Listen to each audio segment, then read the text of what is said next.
Yeah. to do all this. So we figured this mistake is going to cost you about $5,000. Yeah, that's what we figure. And look, it's terrible. It really is. It stinks. It is what it is. But I think it's not so bad. No, it's right. I think in the end it might turn out to be good. It kind of forced you to make a decision that I think will be a good one in the end. So I was thinking about it during the commercial break. If she planned on replacing the heater anyway, yes, it's an extra $5,000. If she planned on keeping the heater, converting or keep using the oil, it's a different story. But from a point of replacing the heater to convert everything right now to forced air, even if you don't do AC, you can always add the AC at any time. If you only add that's true too. It's only if you do the vents. If you don't you do if you do returns and if you put the coils on top of the furnace. Yeah. If you put the coils top of the furnace, you can add AC whenever you want. But the point being is, if you planned on replacing the heater anyway, you talk about an extra $5,000 to $6,000 in ductwork. That's it.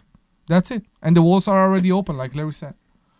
Yeah. So I think in the end it's going to be okay for you. I mean, don't let it ruin your weekend. No, don't.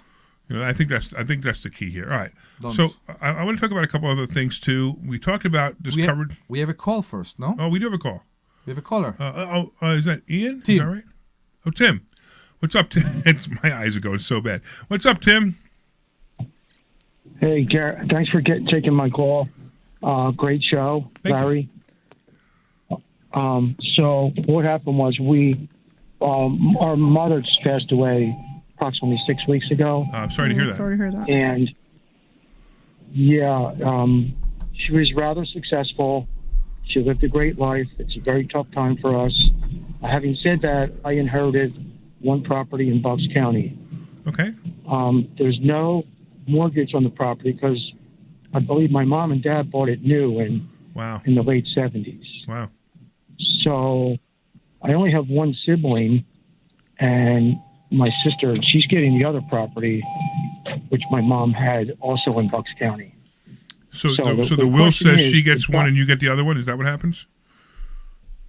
Correct. We just went through all the legalities of it with probate, with the attorney that we hired. And, fortunately for me, the property is free and clear now. I obviously just got hit with I guess it's a 4% capital gains tax. So inheritance which amounted to inheritance tax. Excuse me. They sort of. It's not 4.5% as if you're selling it. It's I don't know what the percent was, but it came to about almost $15,000 in tax. I don't remember. Okay. Look. So so I guess your question is what to do with the property, right? Well, I'm hoping to keep it because there's no mortgage on it. It's a good idea. And it happens to be a duplex, so I have income from the other property. Even a better idea, yeah. I mean, from the other unit. So, and if it's free and clear, you can already. Oh, wait. So you're living there now? Yes, I've been living there for 20 years. Okay. There's no mortgage on the property. It just basically became mine, like literally last month. Awesome. Sure. So this is. Go ahead. Of course, I had the home team discount from my mom from living there the last 20 years, taking care of the property. Yeah. But what I'm saying is, since I'm paying the tax already now, second tax run. Tax? No, what do you mean tax? No, he's talking about capital gains tax. You're not going to get capital gains tax. I'm paying tax now out of the what do you call it? Inheritance. The estate. So he paid inheritance tax, which is correct. Out of the will now. Yeah, that's okay. I've already paid it. Okay. So if I sell it this year, do I have to pay that again? No. Yeah. So the question that you're really asking is, do you have to pay capital gains tax if you sell it? And the answer is no, because you inherited at the step-up basis. So whatever it's worth today is what you inherited at that step-up basis. So whatever it's worth today is what you inherited at, and that's your tax basis. So if you sell it today that's your tax basis. So if you sell it today for what it's worth today, you don't have to pay any capital gains tax. So you'll be okay.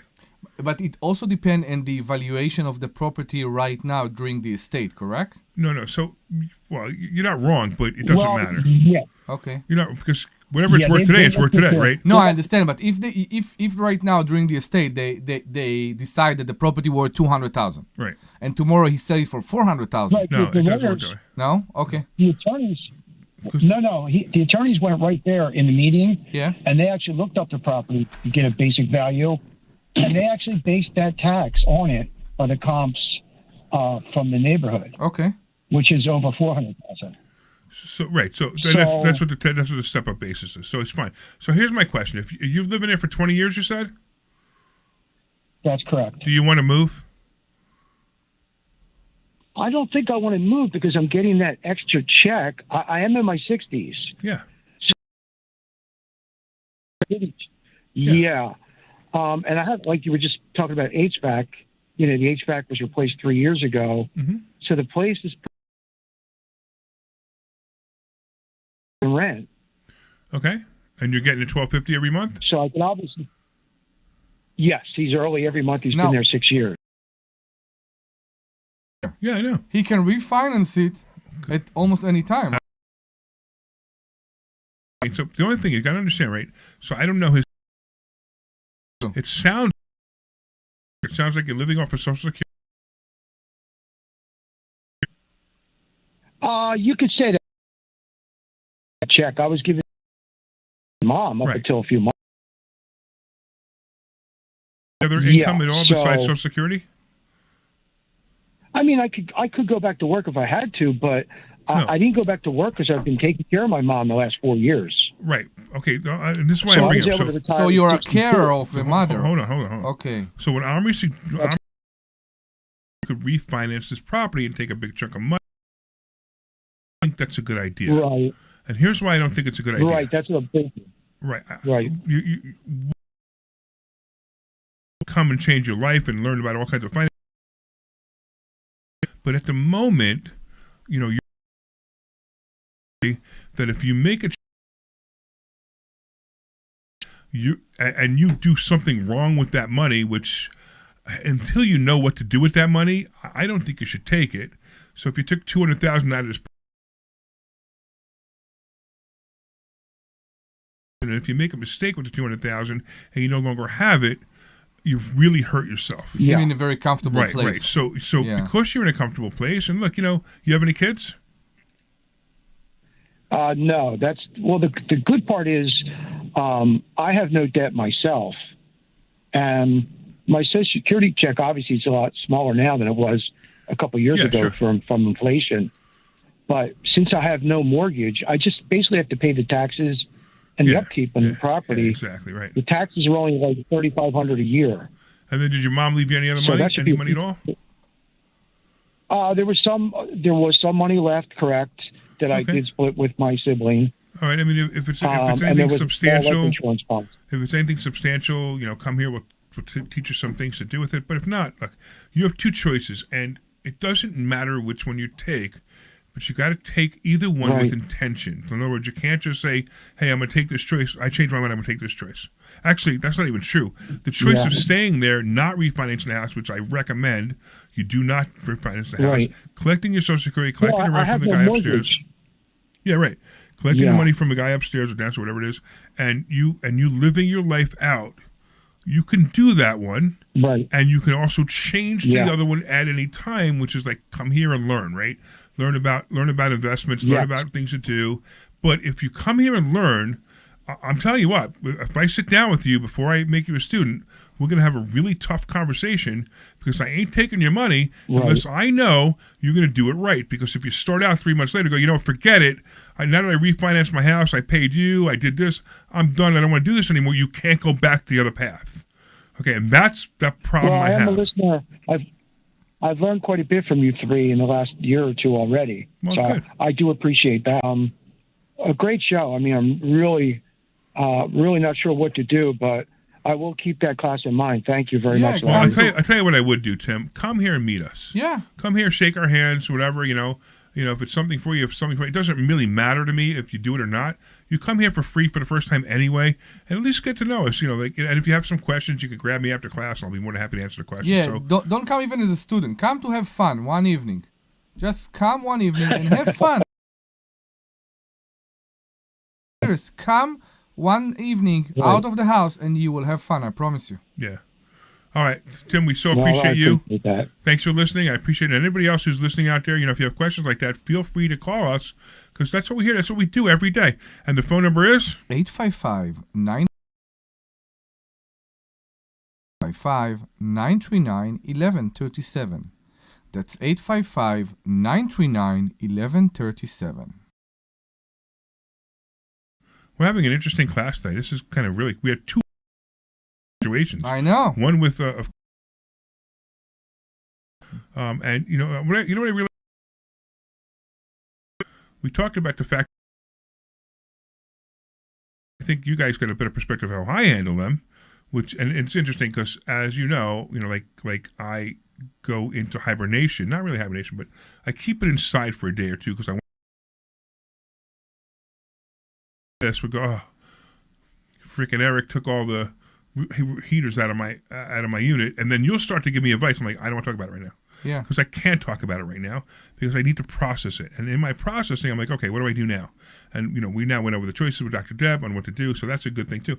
And and as a coach, so I'm basically coaching myself. It's what's happening.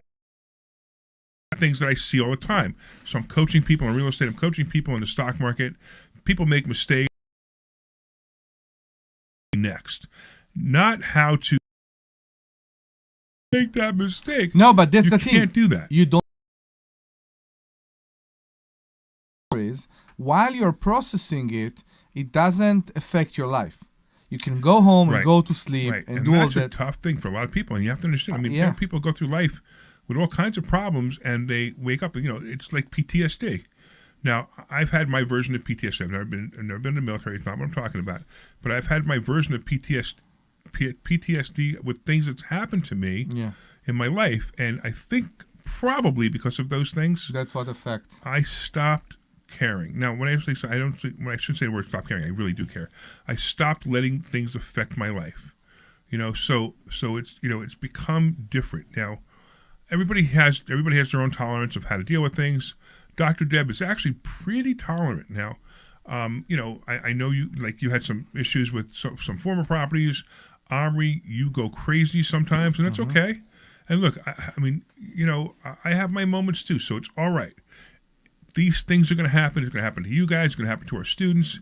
It's going to happen to you in general. Correct. It's not just financial. It's not just real estate. It could be a divorce. It could be something bad happening to your child.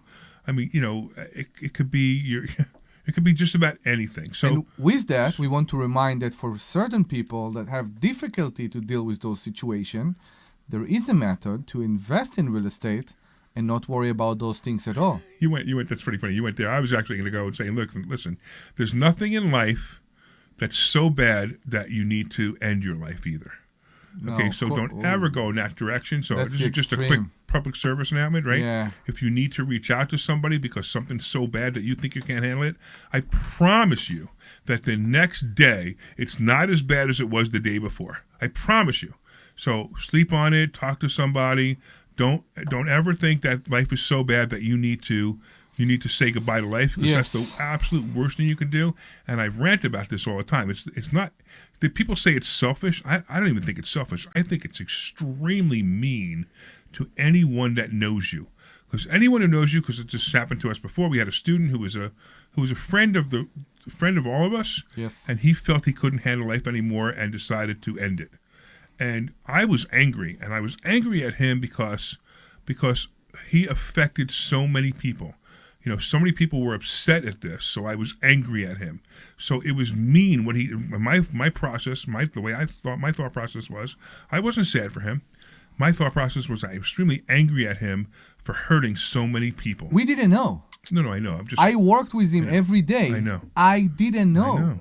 You didn't see on people sometimes. Nothing. There was no signs whatsoever. No signs whatsoever. And we don't even know what happened that day to trigger it. because he had a meeting with one of our coaches in the morning. And everything was fine, and we have no idea what triggered it, but something triggered it 2 hours later, and we don't know what it was. But I only brought that up because I went in that direction because I want to let everybody know that there's nothing in life worth ending your life for. Nothing. All right? So I look at it differently. I say to everybody that I know, you don't have right to take life, even your own. Fair enough. And that's referred to the fact that you didn't brought yourself to this world. Yeah.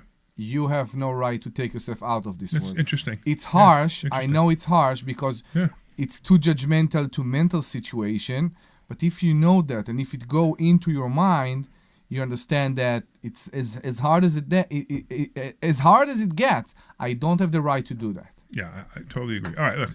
We kind of went off really interesting. Listen, places. these 2 hours were the biggest roller coaster ever. Right, exactly. I agree. It was amazing. Wow. It was amazing, amazing events. All right, so we still have 5 minutes. Yes, we do. You know, I saw Glenn typing. I was curious. So I have to ask you a question now, Yeah. because speaking of bad things and all that. So, am I concerned about your parents right now? I am concerned about my parents. I wouldn't be concerned about my parents if I would still live in Israel right now. It's funny how the mindset changes when you look at things from here. Because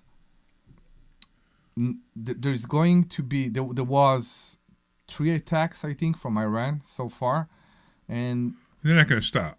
No, they're angry. So it's going to they be... They poked the bear. It's going to be very big tonight. And that's basically in an hour or 2 or 3 or something like that. And in every house, in every apartment, every house in Israel, there is a shelter. If it's built after 91 or something like that, all of them has shelters inside. Maybe 95, I don't remember. And my parents has one, and my sister have one.